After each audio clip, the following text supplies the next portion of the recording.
Kiranya Tuhan memberkati kita semua dalam sukacita dan damai sejahtera. Amin. Bapak, Ibu, dan saudara sekalian, firman Tuhan yang menjadi renungan bagi kita, Markus pasal 7, ayat 17 sampai dengan ayat yang ke-23. Demikian firman Tuhan. Sesudah ia masuk ke sebuah rumah untuk menyingkir dari orang banyak, murid-muridnya bertanya kepadanya tentang arti perumpamaan itu. Maka jawabnya, "Apakah kamu juga tidak dapat memahaminya? Tidak tahukah kamu bahwa segala sesuatu dari luar yang masuk ke dalam seseorang tidak dapat menajiskannya? Karena bukan masuk ke dalam hati, tetapi ke dalam perutnya, lalu dibuang di jamban." Dengan demikian ia menyatakan semua makanan halal. Katanya lagi, apa yang keluar dari seseorang, itulah yang menajiskannya. Sebab dari dalam, dari hati orang, timbul segala pikiran jahat, percabulan, pencurian, pembunuhan, perzinahan, keserakahan, kejahatan, kelicikan, hawa nafsu, iri hati, hujat, kesombongan, kebebalan. Semua hal-hal jahat ini timbul dari dalam dan menajiskan orang. Demikian firman Tuhan. Bapak, Ibu, dan saudara sekalian, persoalan najis atau tidak najis dalam tata cara makan selalu menjadi persoalan yang selalu diperdebatkan sampai saat ini. Lalu apa kata Alkitab tentang najis? Apa kata Yesus tentang najis? Dalam firman ini, Yesus sangat jelas mengajarkan tentang mana yang najis dan mana yang tidak najis. Dalam firman ini dikatakan bahwa segala sesuatu dari luar yang masuk ke dalam seseorang tidak dapat menajiskannya, karena bukan masuk ke dalam hati, tetapi ke dalam perutnya, lalu dibuang di jamban. Dan Yesus menegaskan lagi, semua makanan halal. Bukan apa yang masuk ke dalam perut yang menunjukkan seseorang itu najis atau tidak najis, beriman atau tidak beriman, salah atau benar, rohani atau tidak rohani, kudus atau tidak kudus. Kita tahu makanan adalah salah satu kebutuhan pokok bagi tubuh kita. Yang kita makan, kemudian masuk ke dalam perut kita, kemudian mengalami proses pencernaan, kemudian diserap untuk keperluan tubuh kita, lalu ampasnya dikeluarkan menjadi kotoran yang dibuang di jamban. Makan tidak pernah menajiskan manusia, karena bukan masuk ke dalam hati, tetapi ke dalam perut lalu dibuang di jamban. Makanan tidak mengubah hati manusia yang tadinya berhati baik, namun karena makan sesuatu jenis makanan yang dianggap najis, hatinya menjadi jahat, atau sebaliknya, yang berhati jahat tiba-tiba menjadi baik hati sebagai efek makanan yang dimakan yang dianggap halal. Tentu bukan ini. Singkatnya, makanan tidak akan pernah mengubah akhlak, karakter, budi pekerti seseorang. Sifat, karakter, tabiat buruk manusia tidak disebabkan oleh makanan apapun juga yang dikonsumsinya, bahkan tidak bersumber dari makanan yang diharamkan sekalipun. Yang dapat mengharamkan manusia itu adalah hati manusia itu sendiri. Lantas apa yang dimaksud dengan najis?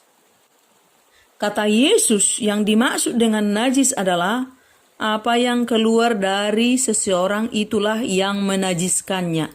Sebab dari dalam, dari hati orang, timbul segala pikiran jahat, percabulan, pencurian, pembunuhan, perzinahan, keserakahan, kejahatan, kelicikan, hawa nafsu, iri hati, hujat, kesombongan, kebebalan. Semua hal-hal jahat ini timbul dari dalam dan menajiskan orang. Apa yang keluar dari seseorang itulah yang menajiskannya.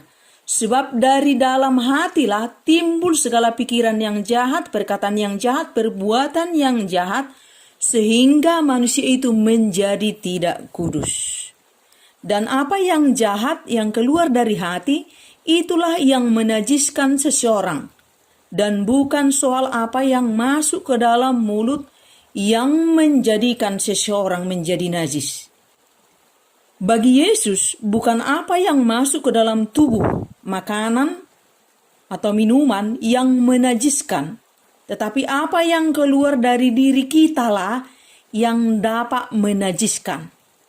Kata-kata yang kotor, kata-kata yang kasar, hujat, caci maki, kata-kata gosip, kata-kata dusta, itulah yang menajiskan karena melukai hati sesama manusia. Bukan makanan yang masuk ke dalam mulut yang menajiskan. Sikap benci, iri hati, dengki, tinggi hati, dan lain sebagainya yang sama dengan ini, yang berasal dari hati, itulah yang menajiskan karena menimbulkan permusuhan. Jadi yang menajiskan kita bukan yang berasal dari luar yang masuk ke dalam mulut, tetapi yang keluar dari dalam hati, yaitu pikiran yang jahat, perkataan yang jahat, perilaku yang jahat, semua itu berasal dari hati, dan itulah yang mengotori kehidupan. Oleh sebab itu, yang paling penting dijaga, dirawat, diurus adalah kesucian hati, kebersihan hati, kemurnian hati, supaya tidak dicemarkan oleh dosa sehingga manusia itu menjadi najis. Bapak, Ibu, dan saudara sekalian, bagi Yesus hal najis atau tidak najis tidak diarahkan pada hal-hal yang bersifat lahiriah, tetapi langsung diarahkan pada hal-hal batinia, yaitu hati. Sebab bagaimana kita berkata-kata, bagaimana kita berpikir, bagaimana kita bertindak, berperilaku, berbuat, semua bersumber dari hati. Dan untuk menjaga kekudusan hidup, kualitas iman kita, jagalah hati kita. Sebab dari hatilah terpancar kehidupan. Dan sudah saatnya kita fokus merawat, mengurus, menjaga hati kita. Karena yang dilihat oleh Tuhan bukan apa yang terlihat di luar, tampilan luar, tetapi apa yang ada di dalam hati. Dan bagi Tuhan, hati kita bagaikan kaca tembus pandang yang tidak bisa ditutupi. Sebab di mata Tuhan tidak ada yang tersembunyi. Jikapun kita bisa menutupi isi hati kita yang kotor kepada sesama manusia, tetapi bagi Tuhan kita tidak bisa menutupinya. Dia mengetahui isi hati kita dengan terang benderang. Jika kita ingin selamat dunia akhirat, hiduplah dengan hati yang bersih, dengan hati yang murni dan tulus. Melalui firman Tuhan, melalui pertolongan Roh Kudus, melalui persekutuan kita dengan Tuhan, isi hati kita dengan firman setiap waktu, supaya firman itu menjadi kebenaran dalam hati kita, sehingga pikiran kita menjadi benar, perkataan kita menjadi benar, perbuatan kita menjadi benar, bukan lain di hati, lain di mulut, tetapi sungguh kita hidup menunjukkan ketulusan dan kemurnian hati. Dan nilai sebuah kekudusan hidup dibangun dari hati. Hati yang taat kepada Tuhan, hati yang mengasihi Tuhan, dan hati yang mengasihi sesama dengan tulus. Dan Tuhan ingin mengajak kita melalui firman ini untuk fokus pada hal yang terpenting, yaitu untuk menjaga kekudusan hidup kita dengan menjaga hati kita. Tidak lagi fokus pada hal-hal lahiriah semata yang tidak penting dan tidak berhubungan dengan kekudusan hidup kita. Bukankah selama ini orang-orang gereja, orang-orang Kristen sibuk dan fokus mengurus, memperdebatkan hal-hal yang tidak begitu penting, sehingga yang penting menjadi tertinggalkan. Misalnya, sibuk dan fokus mempertahankan kebenaran masing-masing tentang cara baptisan, tetapi menjadi lupa tentang makna baptisan itu sendiri. Sibuk dan fokus memperdebatkan soal letak altar menurut kebenaran masing-masing, tetapi menjadi lupa tentang penyembahan yang kudus dan benar kepada Tuhan. Sibuk dan fokus memperdebatkan soal jubah keimaman, tetapi menjadi lupa apa tugas sesungguhnya dari seorang imam. Sibuk dan fokus memperdebatkan tata ibadah kamilah yang benar, tetapi menjadi lupa bahwa ibadah yang sejati adalah hidup itu sendiri, penyembahan diri kepada Tuhan dalam kehidupan keseharian. Sibuk dan fokus menunjukkan tampilan yang luar biasa saat di gereja, tetapi lupa memelihara sikap, karakter, perilaku yang benar, yang kudus saat berada di luar gereja, dan lain sebagainya.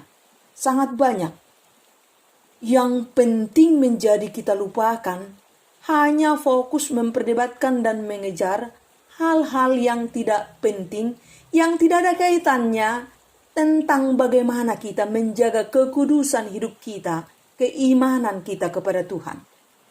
Dan sudah saatnya kita kembali pada ajaran Yesus yang benar.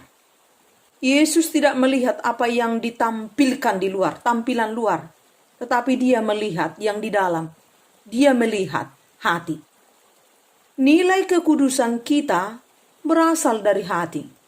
Hati yang diisi dengan firman Tuhan, hati yang taat kepada Tuhan, hati yang murni, yang Tuhan kenan, yang menjadikan Tuhan menjadi prioritas utama di atas semua hal. Dan nilai kekudusan itu ditunjukkan dalam praktek kehidupan sehari-hari, dimanapun, kapanpun, dan kepada siapapun, dalam pikiran yang benar, dalam berkata-kata yang benar, dalam perilaku yang benar. Hati yang benar menuntun kita menjadi pribadi yang benar, menjadi hamba kebenaran, dan untuk itulah kita dipanggil sesungguhnya oleh Tuhan. Sebab Tuhan sangat benci dengan kemunafikan, dan Tuhan selalu akan berpihak kepada pemilik hati yang tulus dan murni. Dalam kitab Mazmur dikatakan, sesungguhnya Allah itu baik bagi mereka yang tulus hatinya, bagi mereka yang bersih hatinya.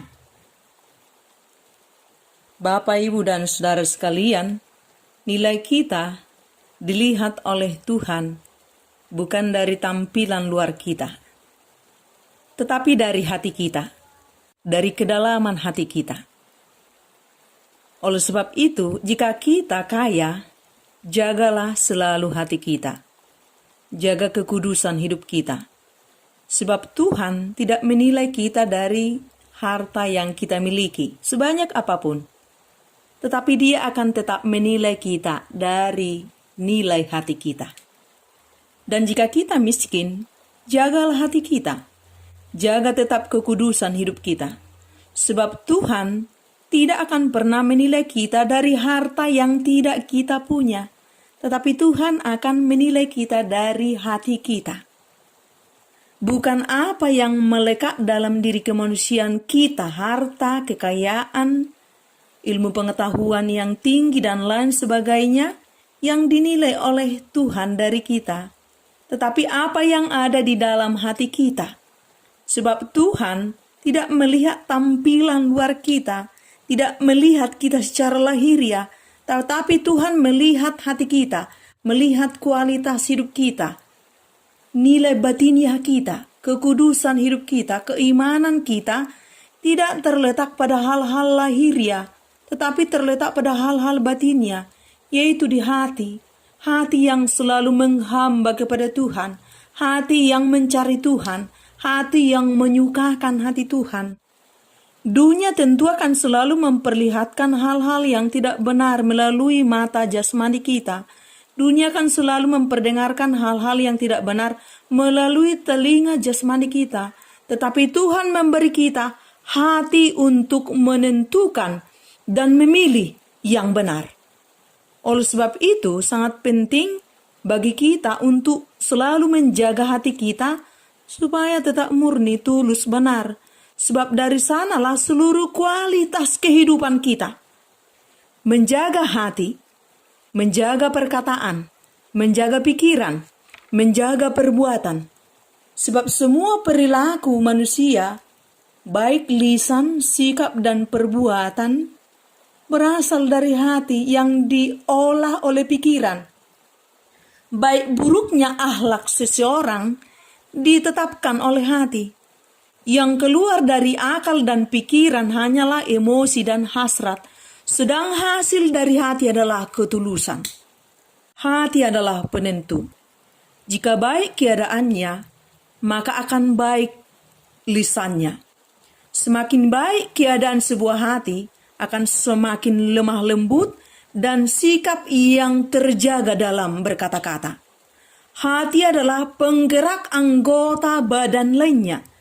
Bila baik keadaannya, maka akan baik pula apa-apa yang dikerjakan oleh anggota badan lainnya. Hati yang menuntun lisan, hati yang menuntun sikap. Lisan yang santun, sikap yang baik, lahir dari hati yang tulus, dari hati yang murni.